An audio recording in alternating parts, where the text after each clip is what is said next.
Buenas noches. Cuando uno atraviesa la Robleda de San Lorenzo y continúa en línea recta, llega a la Sala NASA. Allí lo saluda una mano blanca, inmaculada, limpia. Ha pasado por un proceso depurador, ha pasado por un artilugio a modo de lavadora que la ha limpiado de todo sufrimiento, de toda huella marcada en la piel. Eran llagas vitales de una cartografía del fracaso, a la que alude el texto de Raquel Miragaya que la acompaña. Esta serie pertenece al Recolector de Manos. Es una de las variadas series a las que nos tiene acostumbrado este artista. En ellas aborda el retrato, la identidad personal en un análisis de corte simbólico y metafórico. A Mauro le gusta el dibujo. En una apuesta por la figuración pinta siluetas, perfiles de fuertes contrastes o monocromáticos en una tendencia narrativa y personal. En una trama cotidiana ubicada en el hogar, en la infancia, en definitiva, en el mundo. Cuerpos expuestos a una metamorfosis de lucha, de drama. Aborda el collage con tablas y cuando dibuja en el muro lo activa, convirtiendo el espacio de la sala en un soporte único y continuo. Con ello implica más al espectador en el relato, enfrentándolo a la escena y obligándole por unos minutos a habitar en ella. Nacido en Vilalba, se licencia en Bellas Artes por la Universidad de Salamanca. Lleva ya más de 7 años asentado en Compostela y series conocidas suyas podemos citar Olimpia, El sitio de mi recreo en la Galería Paloma Pintos, El hombre tiesto y El chico de los huevos de oro en Espacio 48, De tripas corazón, una intervención específica para la Fundación Granel, Trepanación, todo un juego sobre la esclavitud, proyecto realizado específicamente para Revista das Letras de Galicia OSE. Participa en un proyecto intergeneracional, Entrecruzar, que se exhibe actualmente en el Marco de Vigo. Edita en el 2006 también un fanzine de carácter trimestral. Actualmente expone en la compostelana Galería Sargadelos, en la colectiva Maus Hábitos, un proyecto que intenta unir Galicia con Portugal. Buenas noches, Mauro. Hola, buenas noches. ¿Por qué tu apuesta por lo figurativo? Podías recurrir a lo nuestro y sin embargo te decantas por lo foráneo, ¿no? Se ve en tus piezas, en tu obra, la influencia de Tom Wasserman o la de Manet. Hombre, en cuanto a influencias hay muchísimas, o sea, hay artistas que me gustan más, Tom Wasserman es uno de ellos, Ingres por supuesto, Manet, etcétera. Pero bueno, realmente lo que son influencias así, pues incluso gente de mi edad o gente más joven que yo. Entonces digamos que las influencias son varias. No te podría decir así, también está Cézanne, Gauguin y gente actual que está trabajando ahora, ¿no? Entonces, pues un poco. En cuanto a la figuración, yo nunca entendí un poco la diferencia entre figuración y abstracción. O sea, no deja de ser, tienes una idea, la quieres plasmar pues con unos medios. Pero el resultado final es muy... Sí, pero bueno, no sabría decirte por qué. O sea, digamos que mis comienzos eran de dibujo, aprendí con dibujo clásico, académico, claroscuro, sombras, etcétera. Y un poco, bueno, pues fue un poco a lo mejor ya, digamos que de lo que mamé, ¿no?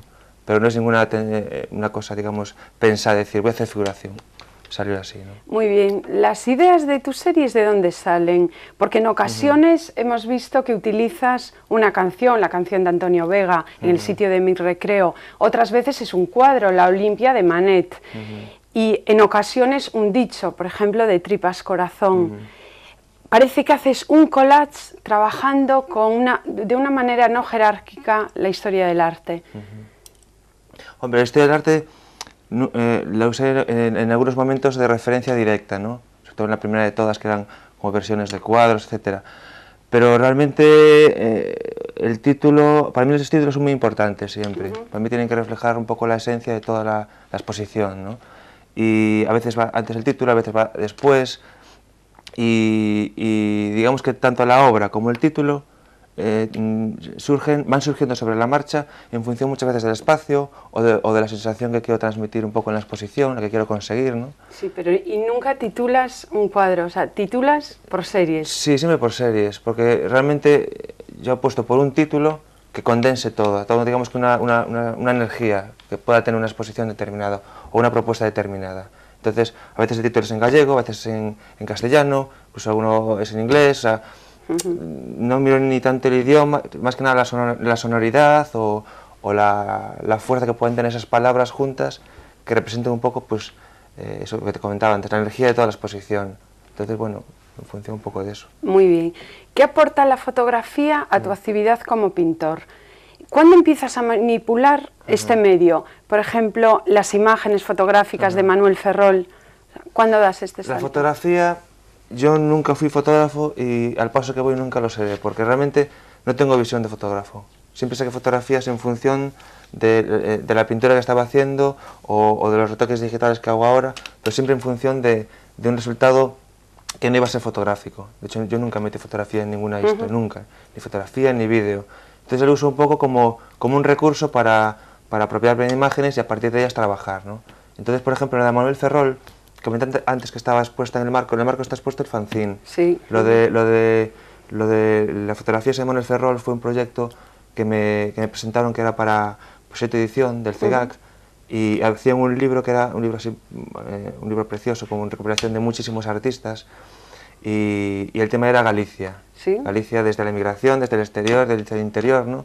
Y para mí siempre la imagen de Galicia, la primera de todas, era pues esa imagen de Manuel Ferrol, que bueno, tenía el disco de Resentidos en casa de pequeño, que fue como la conocí, luego yo supe que era de Manuel Ferrol, y me pareció un poco pues un guiño, digamos, lo suficientemente significativo para hablar de Galicia desde un ¿La punto emigración?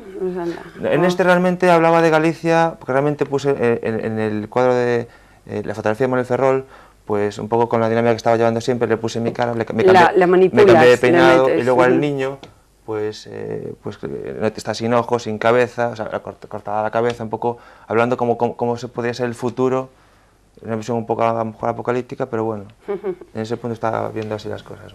Con tu obra tratas de filtrarte en la conciencia de las personas, porque por ejemplo, la instalación que has hecho en el Pazo de Bendaña, de Tripas Corazón, es muy fuerte, ¿no? Es como un sopapo que recibe el espectador cuando penetra, es un bodegón agresivo y muy impactante. Pero es agresivo por la dimensión.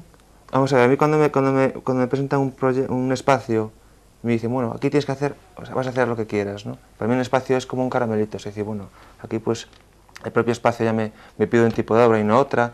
Entonces cuando fue aquello, pues simplemente era,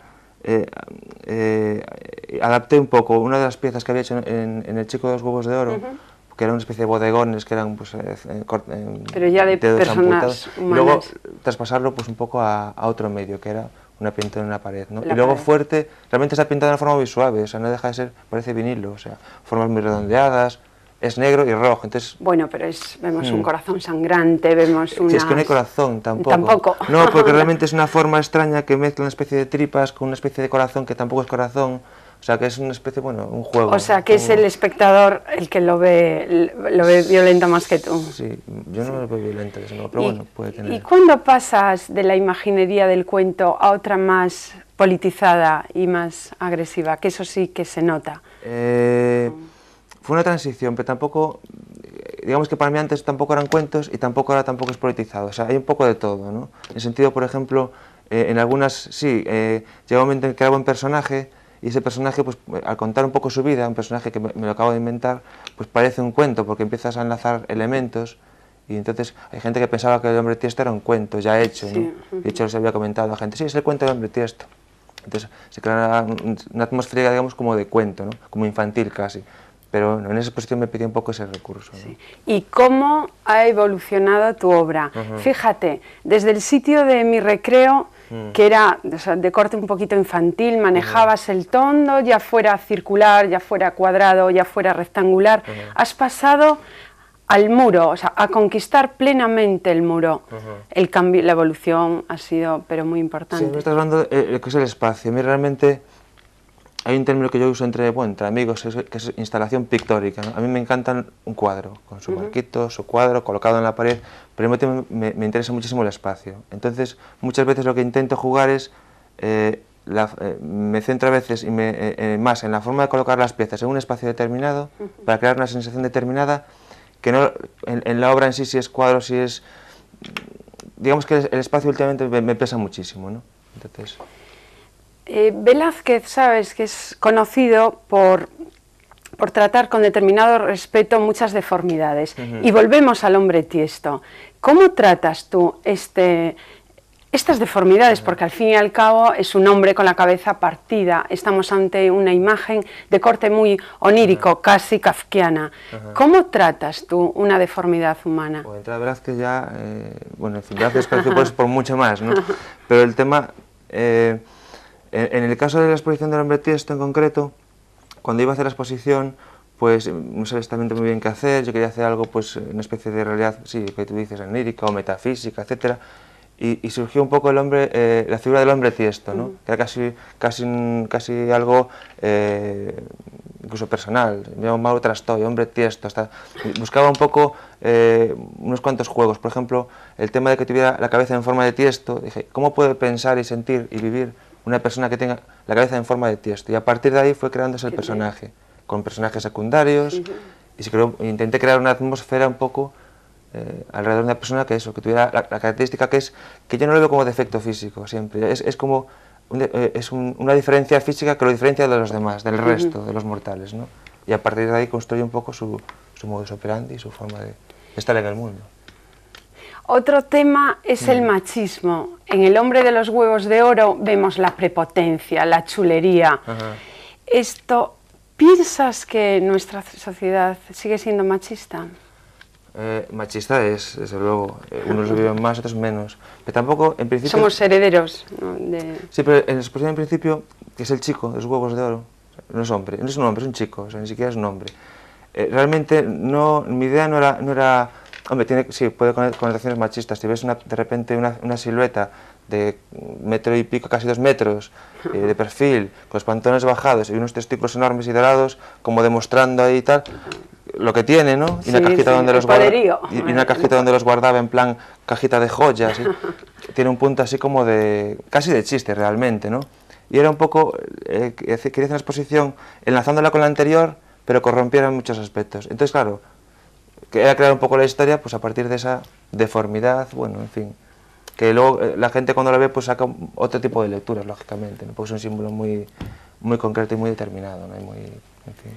Editas un fanzine de carácter trimestral. Háblanos un poquito, ¿no? ¿Cuál es su filosofía? Porque me parece que dentro se inserta poesía, filosofía, o sea, ¿cuál es la filosofía pues este proyecto que lo hago con Luz Castro, pues surgió donde yo creo que deben de surgir los fanzines, que es en un bar, en la barra de un bar, hablando, pues me gustaría ver un fanzine en la calle. No, aquí en Santiago realmente no, quitando 2 o 3 casos, yo no veía fanzines, ¿no? Entonces ideamos de una forma muy fluida entre los dos, digamos que las bases para un fanzine, con una especie de normas muy concretas, formato muy concreto, abierto a la participación, etcétera, ¿no? Entonces fue simplemente hacer la idea, plantear un poco la idea, lo que son las bases. La gente no puede repetir, fotocopia en blanco y negro, una maquetación muy concreta, muy determinada, y era hacer 300 ejemplares, de hecho se llama 300, el fanzine, repartirlos por 4 o 5 bares de Santiago, nada más, ¿no? Evidentemente se difunde más la obra de cualquier artista. ¿Sí? ¿Perdón? O sea, se difunde más la obra de cualquier artista. Sí, pero ya no era tanto el hecho de difundir la obra, sino el hecho de que en un folleto participara gente que a lo mejor nunca había publicado, o gente que había publicado, hacer una especie de mezcolanza, ¿no? Abrirlo a... Y un poco que hubiera fanzines en la calle. Yo echo de menos fanzines en la calle, que hubiera realmente, ¿no? Entonces... Y de hecho, por ejemplo, este fanzine para mí fue un poco sorpresivo, no es que fuera una macro atención, pero bueno, estuvo en el CEGAC, ahora está en el marco, es como decir, sacas un fanzine y como que se redimensionó la historia, ¿no? A mí me sorprendió gratamente, ¿no? Pero bueno, lo ideal sería que siguiera habiendo más de otra gente con otros temas y otros planteamientos. ¿Un artista de tu generación puede vivir del arte o dependes de una galería, por ejemplo, para subsistir? Estamos hablando a nivel generacional, ¿no? Generacional. Tocaste un tema de generación. Treintañero. Sí, pero como artista siempre te meten en una generación, luego te meten en otra. Hay que ubicarnos en algún sitio, si no acabaríamos locos. Claro, es que es normal, o sea, te tratan de nuevo valor, luego tal, o sea, es como, es un mare magno. Vivir del arte, nunca me lo planteé, por lo menos en Galicia, yo no sé cuántos vivirán, pero si te lo pones como planteamiento, A mí me desquiciaría la vida. Realmente a mí ahora mismo, la verdad, no es de mis intereses para nada, ni primordial ni secundario, en principio. Más adelante, pues no sé, pero en principio no. Y me da cierta tranquilidad, ¿no? Yo no vivo de esto, con lo cual no tengo que ceder por nada, sentido de decir, bueno, hago lo que quiero, cuando me dejan, etcétera. Es un poco, es la dinámica. Muy bien. Retomamos al recolector de manos. O recolector de manos. Recolector de manos. Pues muy bien, en galego. A lo que son los títulos. ¿No? Sí, muy bien. O recolector de mans. Estas, vemos decapitaciones por todas partes, amputaciones. O sea, ¿tiene mucho de lo que arrepentirse el ser humano? Carajo. Arrepentirse. Hombre, porque... sí, el ser humano sí, pero realmente yo no enfocaba tanto esa por ejemplo, en ese proyecto que era o recolector de mans, con lo cual hice un texto de Raquel Miragallo, un texto precioso. Pero precioso, poético. Claro, eso lo planteé, de entrada me habían llamado de un restaurante de Sanxenxo, y por ser un restaurante pues a mí me apetece tanto como una galería realmente, entonces pues dije que sí, fui allí, planteé la historia, el arte. Y luego fue cuando quise hacerlo en la Sala NASA. Yo la puerta de la Sala NASA, el portalón ese, siempre tuve ganas desde que vine a Santiago. Y lo has conseguido, ahí está. Es que parece, para mí es un sentido de referencia, en el sentido de, a nivel cultural, en Santiago y en Galicia, y seguramente en España, no lo sé, pero para mí es un lugar de referencia y no es que sea muy válido, sino que debería de haber ejemplos parecidos o iguales, o bueno, en fin, otro tipo de iniciativas parecidas. Y entonces, en esa exposición en concreto, no era tanto el tema de la amputación, porque tampoco había simplemente las manos, ¿no? Manos cortadas. Y era un hombre que recogía manos, ¿no? Sí. Entonces era como que las iba a ayudar, al mismo tiempo las arrancaba para un proceso posterior, ¿no? Y entonces a raíz de ahí pues me creé pues lo que es la imagen de la puerta, que es casi como un logotipo, funciona casi, es una imagen así blanca, potente, blanco sobre negro, grande, y luego se desarrollaba toda la historia en la pared de la derecha, ¿no? Realmente era como un cuento. Ese, por ejemplo, el planteamiento era como narrativo. Narrativo, pero como si fuera un cuento realmente, con un casi que es un principio, casi nunca un final. Te has olvidado desde tus inicios, nunca has dejado el cuento. Hombre, el tema de que la gente necesita historias, yo necesito historias. Cuando voy, por ejemplo, a ver una película, a mí me gusta que me cuenten algo. Yo cuando veo películas, por ejemplo, que son preciosas, que son maravillosas, y que no me cuentan nada, o que no intentan contarme nada, un argumento, a mí ya no es tanto argumento como que te cuenten algo, que salga allí con algo. Entonces el tema de contar algo a mí siempre me atrajo. Y yo no sé escribir, y lo intenté y soy negadísimo, entonces intento contar con imágenes que me defienden un poquito más. Muy bien. Has colaborado con Natalia Poncela en Art Notes. ¿Cuándo pasas de la pintura al ordenador? También, bueno, por citar, también con Antía Otero, con Marcos Lorenzo. A mí me gusta mucho trabajar en equipo con otra persona siempre. Y suele ser gente que normalmente pues es sobre todo de literatura. Pues digo que es casi un complejo de que no pueda ni sepa escribir, ¿no? Entonces, por ejemplo, con Natalia Poncela de Art Notes, me llamó un día y me planteó hacer un proyecto específico que hacían en su revista, ¿no? Entonces era la primera vez que una de mis piezas iban a estar, digamos que en un papel, pero digamos que el formato era papel, ya no era decir, tienes una sala para exponer. Entonces a mí eso me interesa muchísimo. Y primera vez también en la Fundación Granel, que de hecho ahora, por ejemplo, está Iván Prieta, ha tenido continuidad. Sí, pero lo que era lo de la Fundación Granel era un espacio físico que hay en el hall. Esto era papel, con lo cual era hacer una obra específicamente papel. En ese caso cogí obras que a lo mejor iban a ser vinilos y las adapté, ¿no? Luego más adelante en Trepanación, que hice texto con Marcos Lorenzo, que me encanta como escribe. Bueno, yo trabajo con gente que escriba que me encanta, ¿no? Es una ironía muy... condensa muy bien las palabras, o sea, lo que son las ideas en 2 frases, te lo coloca. Y entonces también fue con la revista Las Letras, que claro, de repente 8 páginas, claro, 8 páginas para hacer lo que yo quisiera. Y dices, bueno, pues aquí qué voy a hacer. Y entonces hice una trepanación un poco aprovechando, poniendo piezas de todo lo que había hecho en estos 2 últimos años, ¿no? Entonces, en la primera parte, la primera cara era mi cara de frente, para atrás, pues para atrás, como haciendo una trepanación y todo, digamos, que lo que había en el cerebro, un poco. Bien. Y a partir de ahí le pedí a Marcos Lorenzo que me hiciera un texto mínimo con la, digamos, que energía que quería en cada mínimo pero puntual, muy, es un texto para mí exquisito, sí, exquisito, muy significativo, puntero, muy acertado. Con 4 palabras te cuenta una vida. Una de tus inclinaciones es la de artista-actor y lo atestiguan esta gestualidad ante el objetivo de la cámara fotográfica. Esta constante teatral, ¿no será un poquito que todos somos como un poco de actores, que este mundo es un teatro? Sí, el mundo es un teatro, sí. El tema de hacerte como actor es un recurso que en el estudio del arte se usó muchísimo. O sea, el tema de que un artista se hace unos alter egos, son recursos que ya se han hecho. O sea, no es que haya inventado nada nuevo, ni muchísimo menos. Pero son recursos que yo cojo, me siento más como realmente, pues... y luego veo el mundo, veo un poco el mundo como si fuera... Realmente yo lo siento así, como yo estoy ahora mismo aquí en este plató, después estoy cenando, luego tal, luego en otro sitio, entonces como... El concepto temporal lo tengo bastante difuso, ¿no? Entonces lo veo todo como por fragmentos, como por pequeños cuentos, ¿no? Y a partir de ahí, pues... El próximo martes 13, que por lo visto no eres supersticioso, vas a inaugurar en la iglesia de la universidad. ¿Cuentas algo o nos invitas? No, realmente, hombre, la pieza, bueno, se va a inaugurar el 13, se va a inaugurar dentro de nada, y me invitaron a ese espacio, que pues claro, como espacio es el espacio más grande, una iglesia, o sea, es que, o parte de la iglesia, Más no es la iglesia. atractivo.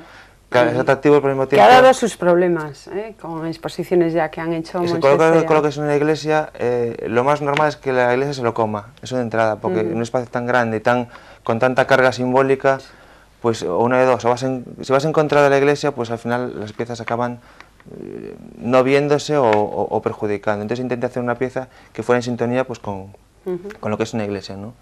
Y bueno, ya se verá. Pues ya lo veremos, ya nos convocas para allí. Para darle así un toque final, es frecuente verte con tu hijo pequeño, con tu hijo Juan por las calles de Santiago, con sus gafitas de caiga quien caiga. ¿Tu hijo, o sea, continúa a tus pasos? No, ni lo pretendo, ni lo pretendo. Él, hombre, está conmigo, cuando está conmigo pues ve exposiciones, pasa por la calle, me sigue mis pasos porque no le queda más remedio seguirme y vamos para allí, vamos para allá.